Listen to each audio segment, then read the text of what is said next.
सुपेंद्र शर्मा। कल हमने बात की थी उत्तर प्रदेश उच्च न्यायालय की उस सलाह की जिसके बाद राजनीतिक गलियारों में यह चर्चा आम हो गई थी कि क्या यूपी में आने वाले चुनाव टाल दिए जाएंगे। आज हम किसी और विषय पर बात करने वाले हैं और अगर एक पुरानी कहावत उसको लेके याद आती है, चोर की दाढ़ी में तिनका। अब जो हम बात करेंगे उसमें फैसला मैं आप ही लोगों पर छोड़ूंगा कि किसकी दाढ़ी में तिनका है। हम बात कर रहे हैं हाल ही में सपा सुप्रीमो अखिलेश यादव के सहयोगियों पर पड़े आयकर छापे और उसके बाद कन्नौज के रहने वाले पीयूष जैन जो इत्र कारोबारी हैं उनके यहाँ पड़े आयकर छापों की। आज सारे चैनल्स पे अखबारों में आपने पढ़ा होगा और समझा होगा कि कितनी बड़ी राशि 150 करोड़ का आंकड़ा पहले आया जो अब बढ़कर 170 करोड़ हो गया है। इतने करेंसी नोटों की शक्ल में उसके यहाँ से बरामद की गई है। इसके लिए आयकर विभाग की टीम को नोट गिनने की मशीनें लानी पड़ी और जाने क्या क्या जतन करने पड़े इनको रिकॉर्ड करने के लिए, इनको गिनने के लिए और इनको संभालने के लिए। लेकिन हम जो चर्चा करने वाले हैं वो इससे कतई नहीं जुड़ी है कि आयकर विभाग ने कैसे उन नोटों को गिना या किया।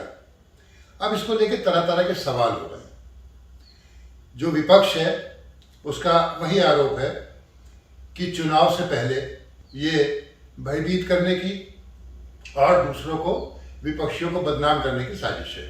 विपक्ष का कहना है कि केंद्र की भाजपा सरकार बार बार अपने विरोधियों को डराने, धमकाने और उनको बदनाम करने के लिए एनफोर्समेंट डिपार्टमेंट यानी प्रवर्तन निदेशालय और आयकर विभाग जैसी एजेंसियों का सहारा लेते हैं।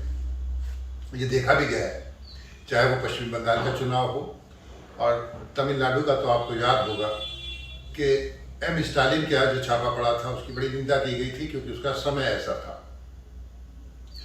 अभी तक 7 साल के कार्यकाल में भारतीय जनता पार्टी के करीब 570 ऐसे लोगों को आईटी और ईडी ने अपनी जद में लिया है, लेकिन उस पर हमेशा ये आरोप लगे कि ये विरोधियों को तंग करने की साजिश है। अगर हम इन मामलों को याद करें तो क्या आपको याद आता है कि किसी को सजा मिली हो या आरोप साबित हो गए हों? शायद नहीं। इसी को लेकर एक चर्चा चलती है कि भारतीय जनता पार्टी इन एजेंसियों का दुरुपयोग करती है। ये बात विपक्ष कहता है। भारतीय जनता पार्टी या सत्ता वाले क्या कहते हैं? वो कहते हैं कि ये अपराधियों से साठगांठ, भ्रष्टाचार को हम उजागर करना चाहते हैं। फिर भी समय को लेके, इसकी टाइमिंग को लेके सवाल अपने यहाँ खड़े होते रहेंगे। हम किसी राजनीतिक दल से प्रतिबद्ध नहीं है, इसलिए हम जो बात करते हैं वो करते हैं जो तथ्यों पर आधारित हो। फैसला मैं आपके पास छोड़ूंगा, आपके ऊपर छोड़ूंगा। सच कहना मेरी फितरत है, किसी को अच्छा लगे या बुरा। अब हम बात करते हैं जो पहले छापे की कार्रवाई हुई वो करीब 20-21 दिसंबर को हुई, जिसमें अखिलेश यादव के पर्सनल सेक्रेटरी रहे जितेंद्र यादव, मनोज यादव और राजीव राय के यहाँ छापे पड़े। एक यहाँ से 73,000 मिले तो बड़ी सुर्खियों में आया कि सिर्फ 73,000 मिले, लेकिन बाद में जब फॉलोअप हुए तो 68 करोड़ की अघोषित संपत्ति की जानकारी मिली।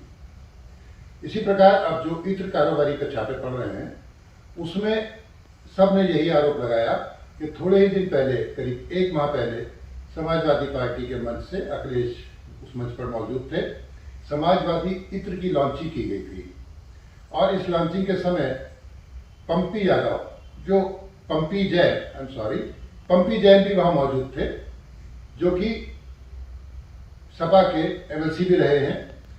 ये पंपी जैन और पीयूष जैन जो इत्र कारोबारी हैं, मूलतः कन्नौज के छपट्टी मोहल्ले के रहने वाले हैं। इनका कारोबार बहुत जगह फैला हुआ है और ये छापे की कार्रवाई कानपुर में चलती रही। तो लोगों ने और विपक्ष ने आरोप लगाया कि जानबूझ के तंग करने की कार्रवाई है। पर हम आपको एक हकीकत और बताना चाहते हैं कि इसको ट्रैक कैसे किया गया।